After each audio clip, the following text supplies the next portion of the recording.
नमस्ते सदा वत्सले मातृभूमि। जय हिंद दोस्तों, स्वागत है आप सबका टेक्निकल अस में। शुरू करते हैं आज के डिफेंस समाचारों को। दोस्तों पहली खबर की बात करते हैं तो भारतीय वायुसेना से आ रही है।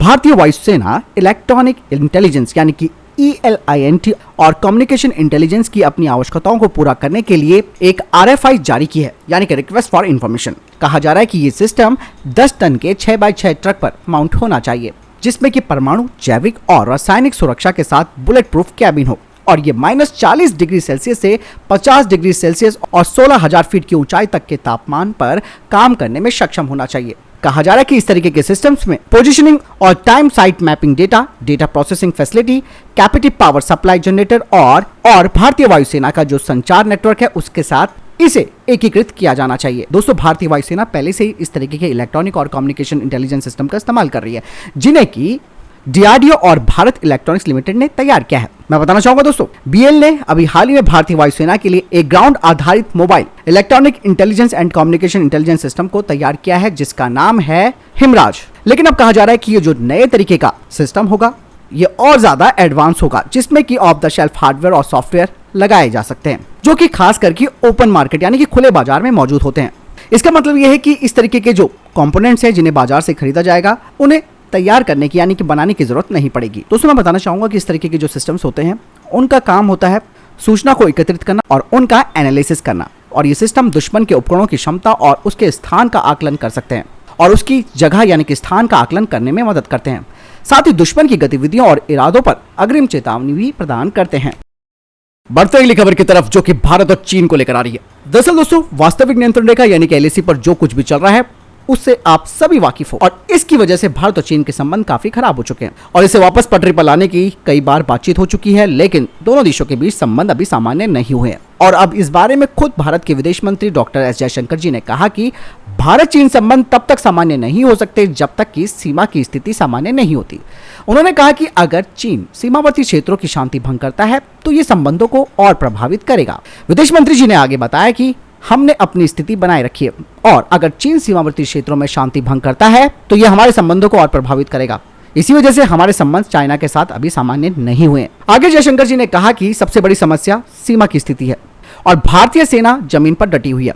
इसके अलावा दोस्तों S जयशंकर जी यही नहीं रुके, उन्होंने चाइना के बेल्ट एंड रोड इनिशिएटिव पर भी कहा। उन्होंने कहा कि यह हमारी क्षेत्रीय अखंडता और संप्रभुता का उल्लंघन था। उन्होंने कहा कि कोई तीसरा देश दूसरे देश यानी कि पाकिस्तान के कब्जे वाले संप्रभु भारतीय क्षेत्र पर काम कर रहा है, ये कतई बर्दाश्त नहीं होने वाला। लगातार दोस्तों भारत CPEC का विरोध करता आ रहा है क्योंकि वो क्षेत्र भारत का है और पाकिस्तान लगातार, इसीलिए भारत साफ तौर पर कह चुका है कि इस तरीके की गतिविधियां भारत बर्दाश्त नहीं करेगा।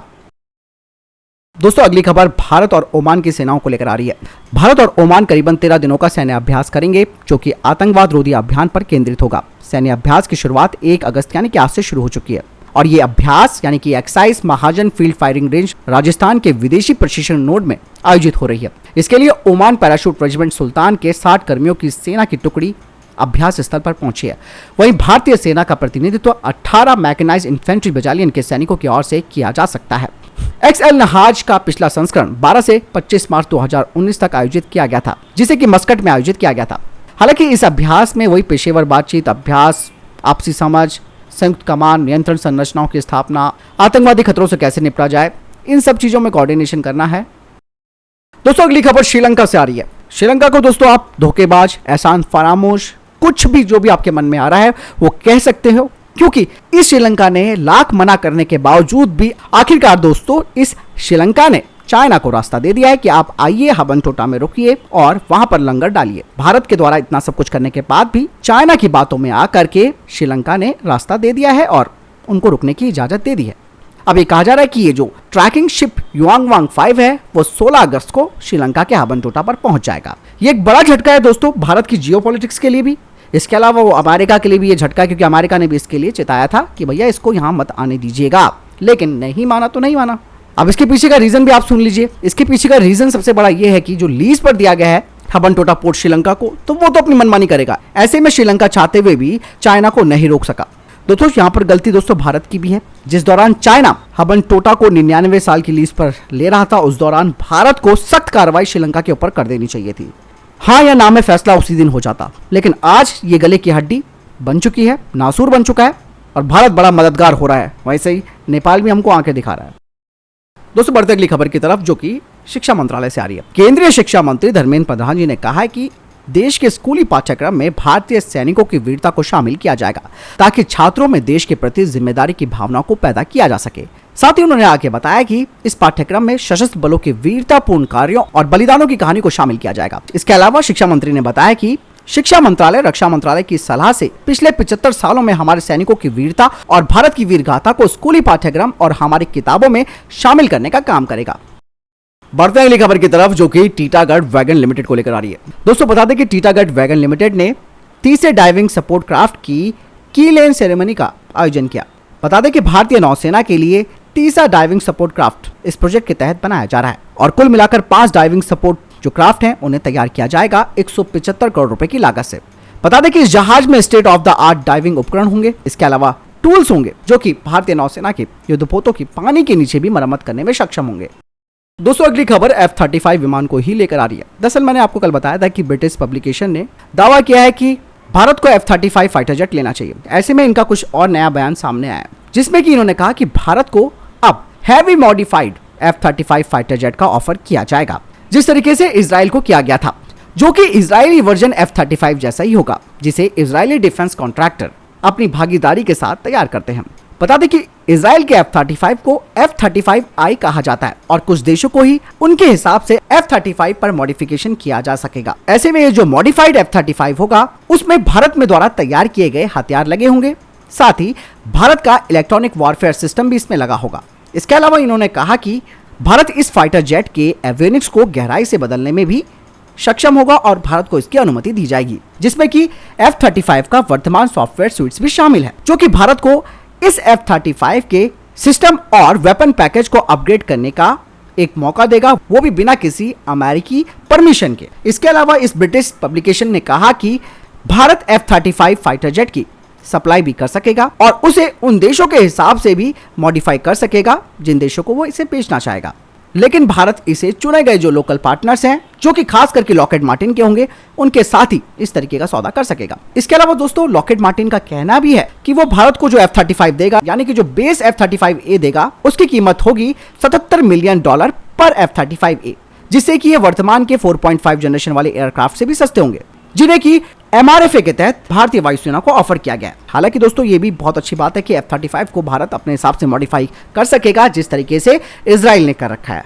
लेकिन यहाँ पर समस्या वही है जो आप समझ रहे हैं, लॉबिंग चल रही है, बहुत अच्छी खासी लॉबिंग की जा रही है F-35 को पेश करने की। और मैंने आपके कमेंट्स भी पढ़े थे, उसमें आप लोगों ने कहा था कि भारत को 1-2 स्क्वाड्रन्स F-35 की खरीद लेनी चाहिए। तो दोस्तों शुरुआत में कोई चीज़ अच्छी ज़रूर लगती है। अमेरिका के जितने भी साथी दोस्त हैं, जिसमें जापान ले लो, आप इजराइल ले लो, और भी देश हैं, खुद यूके, इन सब ने F-35 ले रखा है। अब ये चाह रहे हैं कि जैसे हमारे पास भी F-35 है, ऐसे भारत के पास भी F-35 हो जाएगा और निकट भविष्य में भारत को भी नेटो जैसे संगठन में शामिल किया जाना आसान हो जाएगा। बढ़ते अगली खबर की तरफ, जो कि फिलीपींस से आ रही है। दोस्तों एक महत्वपूर्ण विकास के तहत फिलीपींस के अधिकारियों ने अब आधिकारिक तौर पर यह बात कह दी है कि वो जो रशियन 16 Mi-17 ट्रांसपोर्ट हेलीकॉप्टर्स खरीदना चाहते थे, उसे उन्होंने समाप्त कर दिया है, जिसके पीछे का कारण है अमेरिका के सैंक्शंस का डर। वहीं फिलीपींस के जो मिलिट्री अधिकारी हैं, यानी कि सैन्य अधिकारी हैं, उन्होंने कहा कि उन्हें कई देशों से ट्रांसपोर्ट हेलीकॉप्टर की खरीद का ऑफर आ चुका है, खास करके पश्चिमी देशों से, लेकिन वो काफी महंगे हैं। ऐसे में फिलीपींस वायुसेना के अधिकारियों ने कहा कि भारत के द्वारा जो ध्रुव एडवांस लाइट हेलीकॉप्टर मार्क 3 का ऑफर किया गया है, वे उसको देख रहे हैं। यानी कि दोस्तों फिलीपींस अब ब्रह्मोस के बाद भारत के ध्रुव एडवांस लाइट हेलीकॉप्टर मार्क 3 को खरीद सकता है। इसमें कोई दो राय इसलिए नहीं है क्योंकि ये सस्ता भी है, किफायती भी है और एक प्रूवन हेलीकॉप्टर माना जाता है। अगली खबर पाकिस्तान से आ रही है। भारत और पाकिस्तान के बीच जल्द ही आतंकवाद के खिलाफ एक अभ्यास होने वाला है।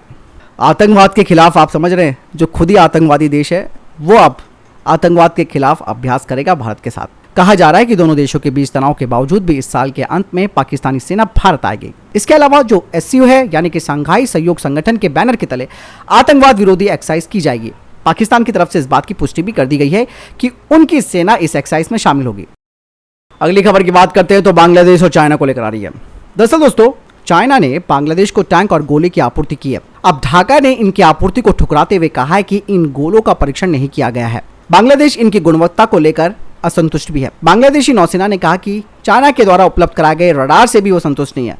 बता दें कि चीन बांग्लादेश के अलावा पाकिस्तान, थाईलैंड और अफ्रीका को भी हथियार और गोला बारूद बेच चुका है। ऐसे में दोस्तों एक बहुत बड़ा झटका बांग्लादेश ने चीन को दिया है।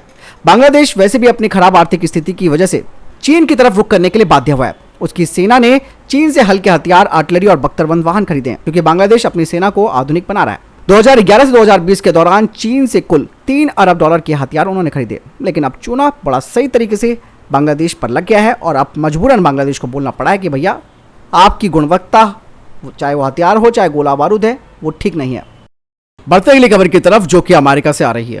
दोस्तों, दुनिया भर में युद्ध का माहौल देखते हुए अमेरिका को मिसाइल हमले का खतरा सताने लगा है। अमेरिकी खुफिया एजेंसी को डर है कि वैश्विक तनातनी के बीच उत्तर कोरिया और रूस जैसे देश मिसाइल से हमला कर सकते हैं, और इसी वजह से अमेरिका ने लॉकहीड मार्टिन के द्वारा बनाए गए अपने लॉन्ग रेंज डिस्क्रिमिनेशन रडार यानी कि LRDR को मिसाइल डिफेंस सिस्टम के साथ जोड़कर एक्टिवेट कर दिया है। ये रडार लंबी दूरी तक दुश्मन की मिसाइलों को ट्रैक कर सकता है। इससे अमेरिका के पास मिसाइल के दागे जाने के समय से ही अलर्ट मिलना शुरू हो जाएगा, और इस रडार के मुंह को चीन और रूस की तरफ तैनात कर दिया गया है। अमेरिका ने इस रडार को अलास्का के अलावा कई दूसरी जगहों पर भी तैनात किया है। दोस्तों, बता दें कि अमेरिका का जो ये LRDR रडार है, ये 2-in-1 सिस्टम है, जो कि कम आवृत्ति यानी कि लो फ्रीक्वेंसी और उच्च फ्रीक्वेंसी वाले रडारों को जोड़ती है। इनमें से एक अंतरिक्ष में मौजूद कई ऑब्जेक्ट्स को एक साथ ट्रैक कर सकता है, लेकिन ये नहीं बता सकता कि इनमें से कौन सा हमारे लिए खतरा है। तो वहीं दूसरा रडार नजदीक से हवाई क्षेत्र को स्कैन कर सकता है, लेकिन ये विशिष्ट खतरों की पहचान कर सकता है, उसके बारे में कई महत्वपूर्ण जानकारी दे सकता है।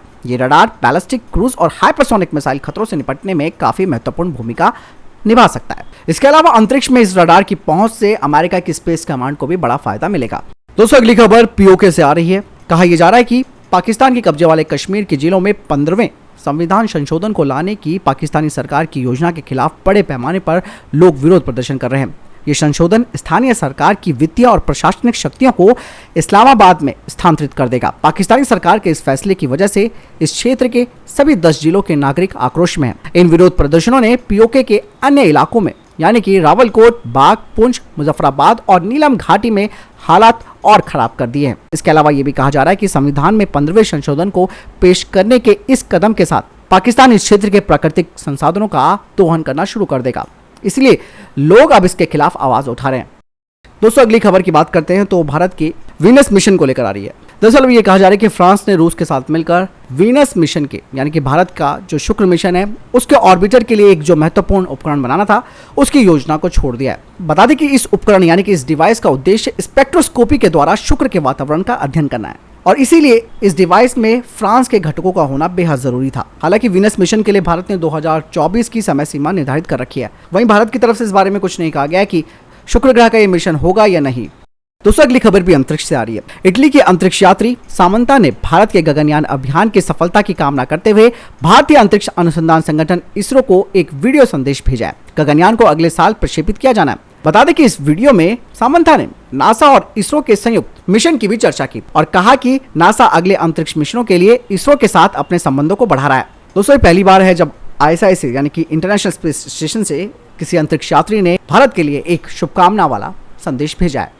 तो दोस्तों, ये थे अभी तक के टॉप डिफेंस और स्पेस अपडेट। वीडियो के संबंध में कोई प्रश्न, जवाब, आपका कोई सवाल है, कमेंट सेक्शन में लिखकर जरूर पूछ सकते हैं। मिलते हैं वीडियो के साथ। चैनल जरूर सब्सक्राइब कीजिएगा। जय हिंद, वंदे मातरम।